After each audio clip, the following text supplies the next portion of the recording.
Welcome to WLNM, the web novel and manga review, hosted by Zeke Changuris. Welcome to WLNM, the web light novel and manga review. We are dedicated to bringing our listeners the very special artists and writers that are part of this amazing explosion of creativity, giving us stories to entertain and inspire us.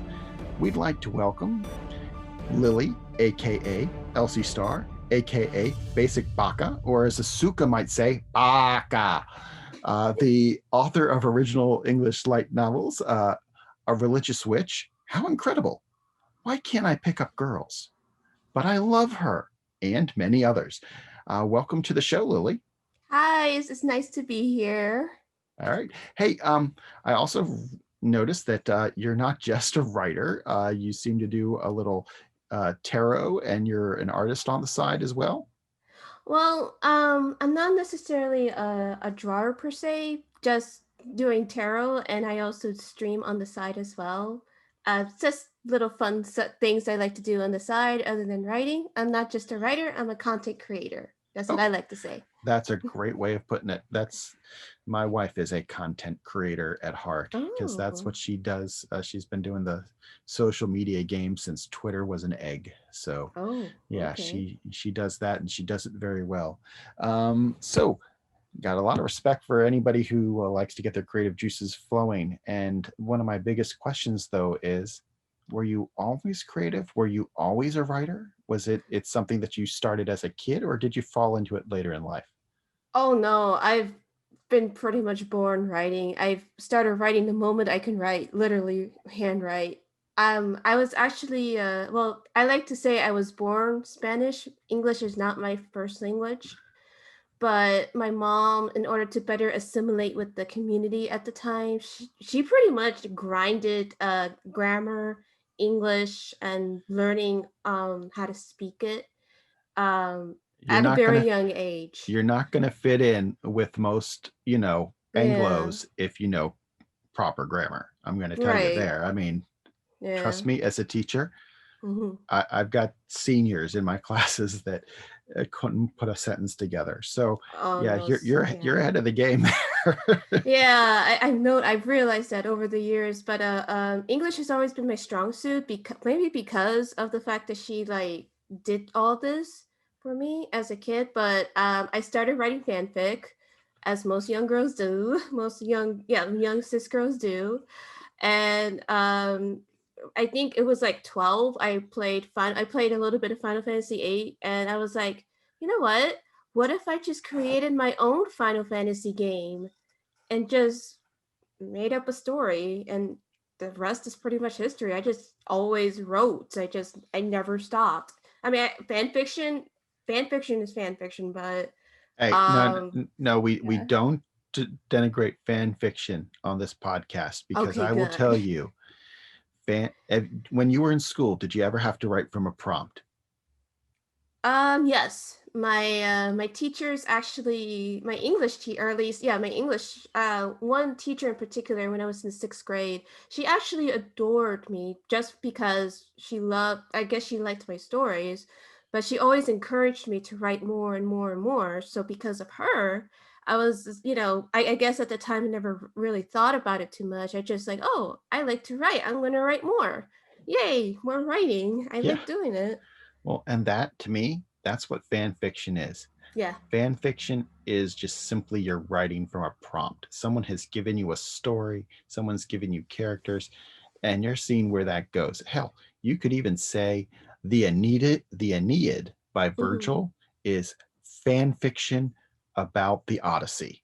Oh yeah, absolutely. I've actually come to realize, as as I get older, as I get more in touch with the more classic literature, stuff like Dante's Inferno, other stuff like that is essentially Bible fanfic. And that's a great way of putting it. I've never heard anybody put it that way before, but that is absolutely amazing. I'm a big Dante fan, and I've never heard anybody say that, but I love it. That's awesome. I guess that's, and like the Odyssey is pretty much fanfic. I mean, fanfic is all around us, and I'm just but why look down on fanfic? It's so important, it is so important for the because when you're a kid, you play with other toys. You play the way I see it is, when you're a kid, you're playing with toys, right? You're playing with Barbie dolls, action figures, whatever. No judgments. Yeah. But like, as you grow older, it essentially make your own toys to play with.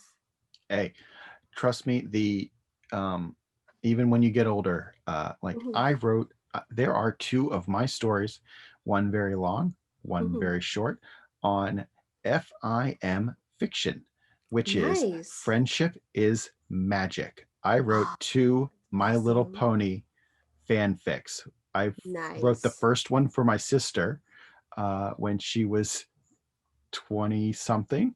Hmm. And then the next one, I was like, you know what? I think I could take one of these stories and just make it cooler. And I wrote a fanfic piece, like an epic style fanfic, My Little Hmm. Pony piece, and I enjoyed it. I had a lot of fun. I mean, There you go. my first story I ever probably wrote that I would consider my first attempt at a novel was a Macross fanfic. Okay, that's a lot of I got a lot of respect for that alone because Macross is really I haven't finished, I haven't watched it, but I really want to watch it. But I like the aesthetic of Macross. Yeah. Crossing pop idols with Mika, that's awesome. I love that. It's it was where I cut my teeth as a anime fan. So yeah, Hey, you Macross guys has touched special somewhere. place in my heart. Yeah. What inspires you to write? I mean, we've talked about fanfic. What inspires your stories? What inspires you? Well, music. Okay. I grew up, of course, listening to a lot of 80s music thanks to my mom, and last 60s music, 70s, stuff like that. That inspires me. Anime inspires me, that's for sure. But when I guess developed my own taste in music, definitely J-pop and K-pop. Like I know everyone likes to dunk on K-pop, but there are so many legitimately good. There's so much good stuff out there. You're really missing out if you like look down on it. Hey, I listen. I have all sorts of. I listen to OPs and EDs.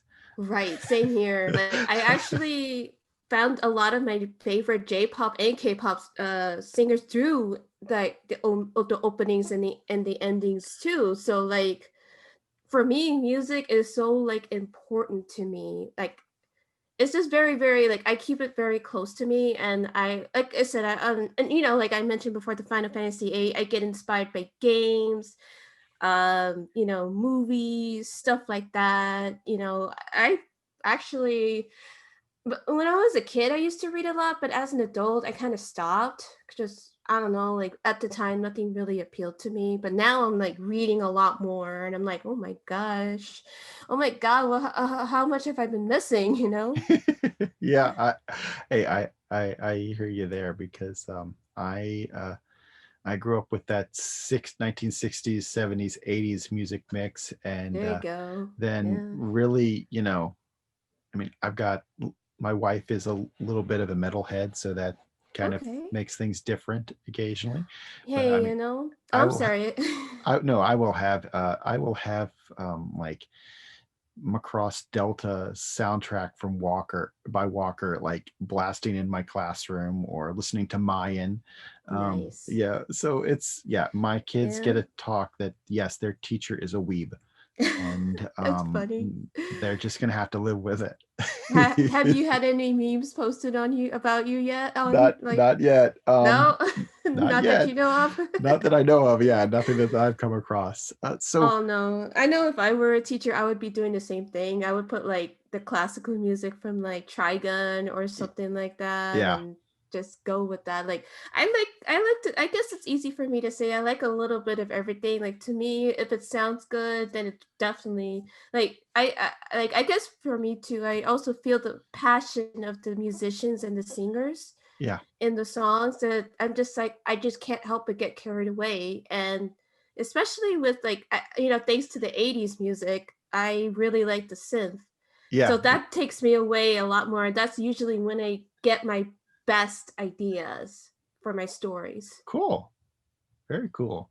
Yep. So, what are you've written quite a few stories. Yep. So which one is the favorite that you've created? Like, and think of it in this Ooh. way because it's easier than picking like favorite stories. What's the favorite universe you created? Well, here's a fun fact. All the fantasy-based ones are actually in one world. Well, that's great. That makes it a lot easier. That makes it a lot easier on me.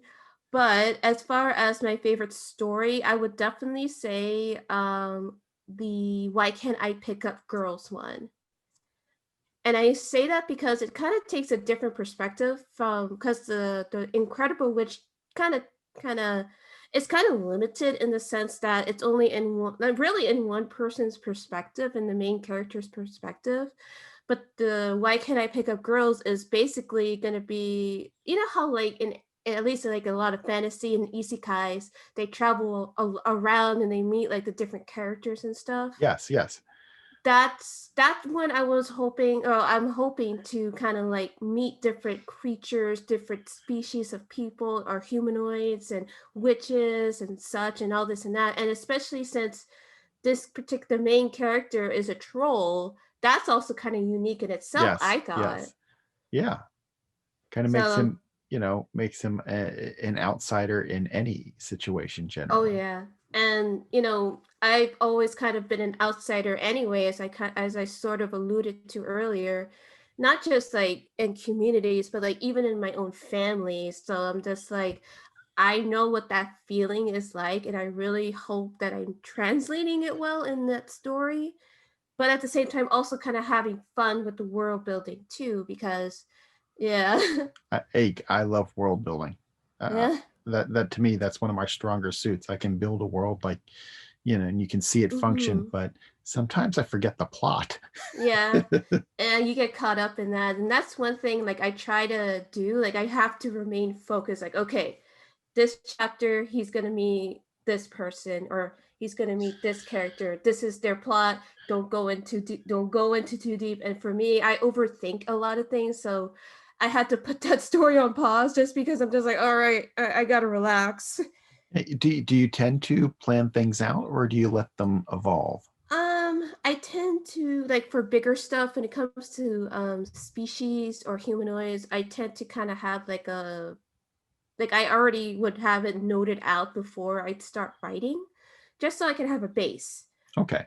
But generally, in the past, they were pretty much on the fly, and some of them tends to be very disorganized. It comes off as disorganized and like not as well as I like to. So now I'm actually gonna say I'm taking a step back, saying, okay, let's actually plan this out. Let's see where we want to go, and Okay. that's been helping me a lot more and retain my focus on my stories more rather than all right, I guess we're going this way or I guess we're going that way. So I'm really like I plan my world building, like I work on my world building, but the characters themselves, I guess I'm just so used to kind of having them go on their own Yeah. because of my fanfic history. I'm just like, wait a minute, this isn't the readers don't know who they are. I know everything about them from their birth to their death. I know exactly when they're gonna live and die and all that.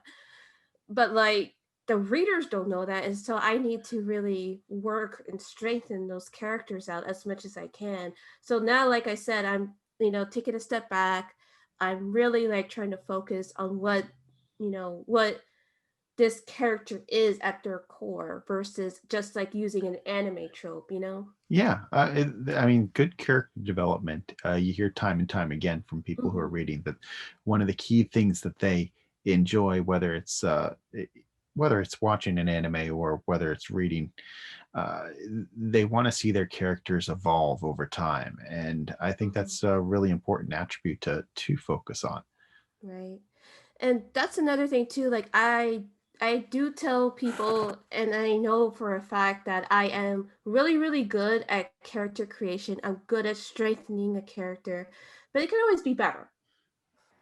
If we It's ever, just it's just if one of those things I'm really proud of, but I'm just also kind of a perfectionist where I'm like, this has to not necessarily this has to be perfect, but just more like I want the readers to connect with them yes, more.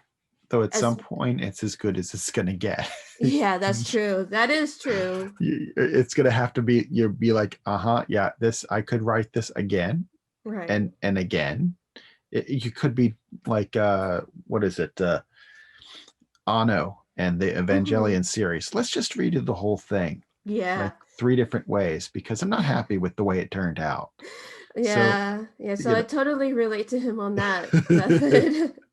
I totally relate to that. But like I said, but on the other hand, I'm also learning to let go of them too. Like, instead of just rewriting all of them, like not just like strengthening them, but like, okay, this is I like once I determine what their core is, then I'm just like, okay, now I'm putting you in this world. All right, go at it. Let's see how you do. Good luck. well, because you use that method, do you write things that then surprise you? Yes. You're like, oh my God, I didn't think of this ahead of time, Yeah. but this is Oh, really yeah. cool. Yeah, that happens quite often. Yeah, and I love it when that happens. That like that, and that's why I like using this new method now, where again I just figure out their core and then just drop it into the world and just kind of see how they work out, and then it's easier for me to let them go and be their full character selves, and I can write everything that I want to write about that either particular scene or the story itself or whatever.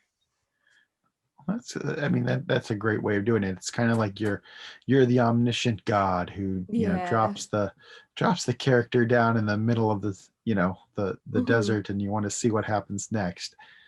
Yeah, not always a benevolent God, but a God No. nonetheless. Oh, I try not to torture them too much. um, so not quite RE0, where that's the whole point. Let's torture Yes. Subaru until he breaks. Yes. Until So they cry. until they cry, ugly cry all the time. All the crying, all the tears. Like, what is their breaking point? But Yes, like I said, I don't want to push them too far because there's some limits even I won't cross. So, yeah, you know, I feel like most writers have that. And then, even if they don't, that's okay too. Whatever works. yes. Well, we write because we want to write, and that's a Exactly. big, or we have to write, because all those voices in our head need to get out there somehow. And it's like once I finish something, then it's like, oh my goodness. And you know how like when you delete stuff off a computer, then it runs a little bit faster? Yeah. That's my brain.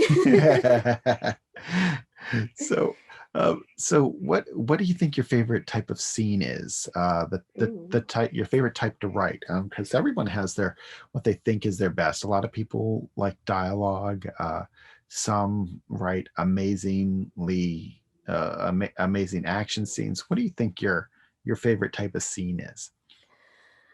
My favorite type of scene is to realize when the character has that realization point. Okay. Because I am the type of writer that I like to kind of like really I like to think that I'm more lyrical in my writing than other people are.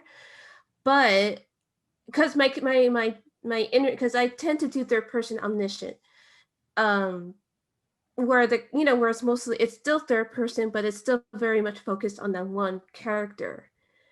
And I like to kind of like have them think about their past, think about their future, think about where they're at, and then have them kind of like have that moment, the moment in the story when they finally realize what they need to do versus what they want to do. Yeah, And when they it's have an so good, that epiphany. pivotal Yeah. moment.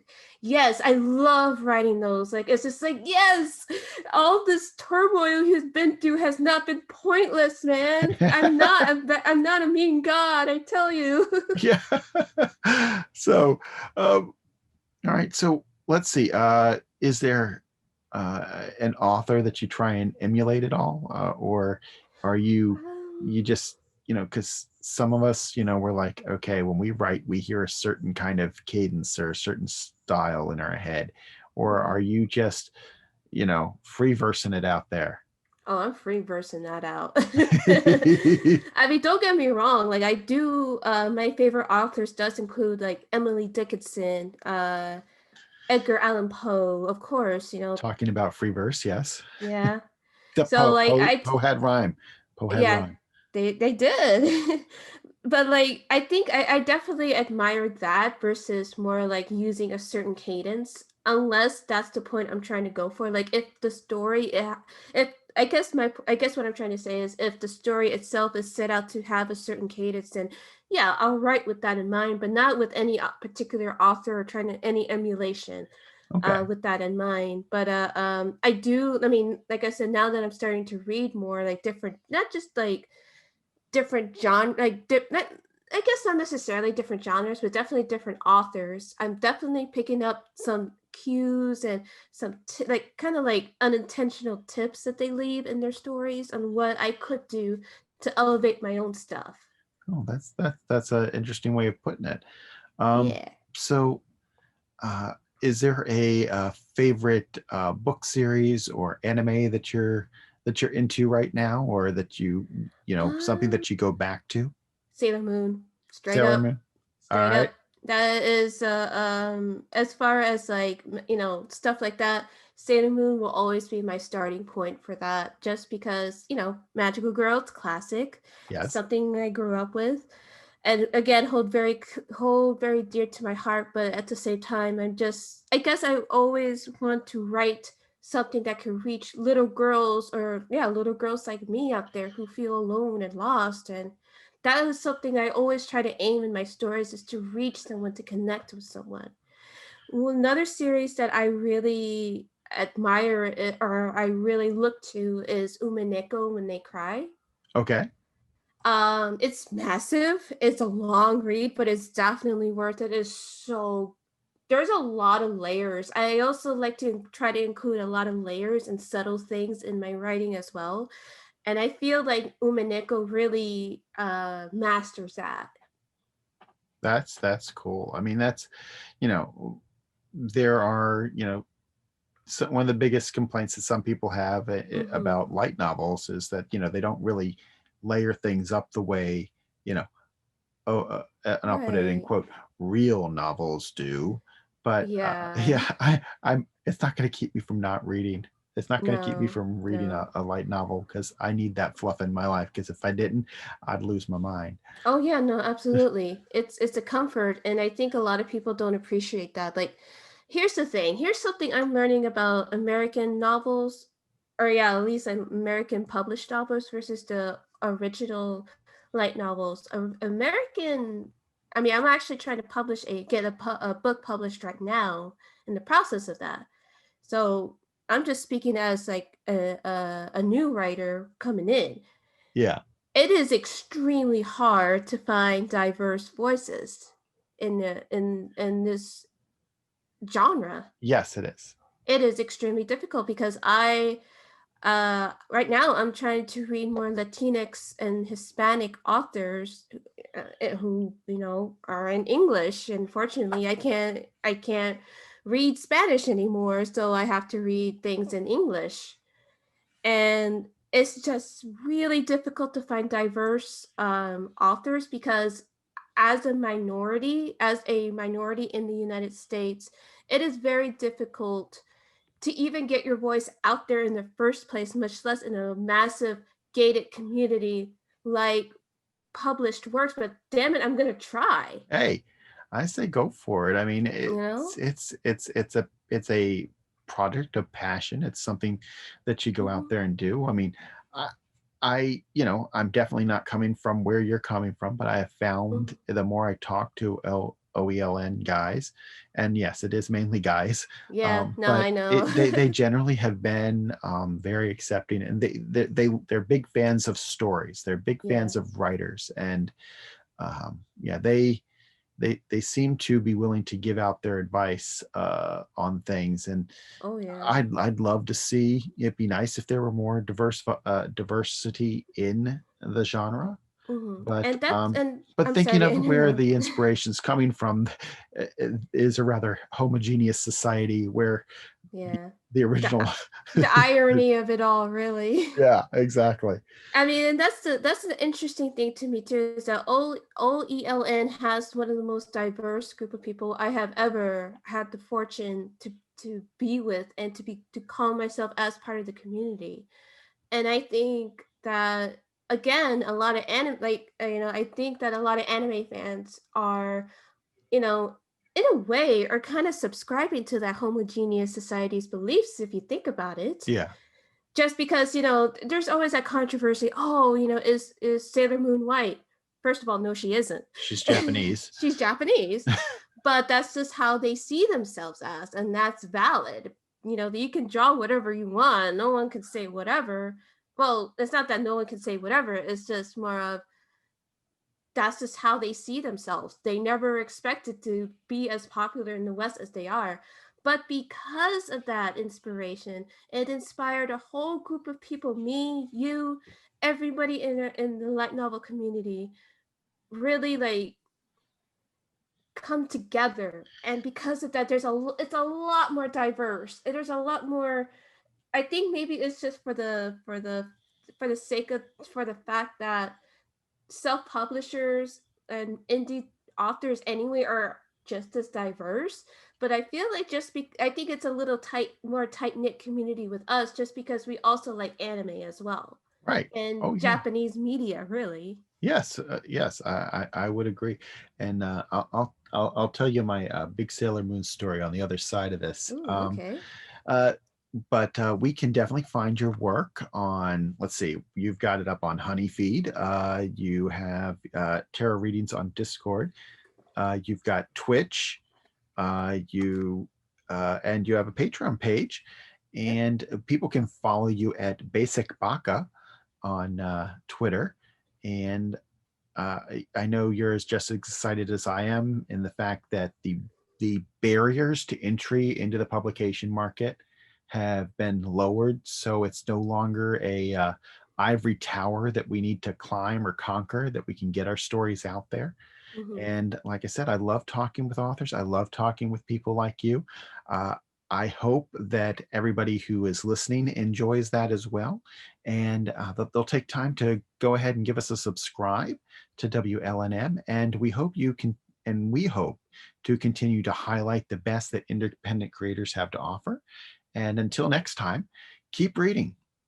This has been a WLNM podcast.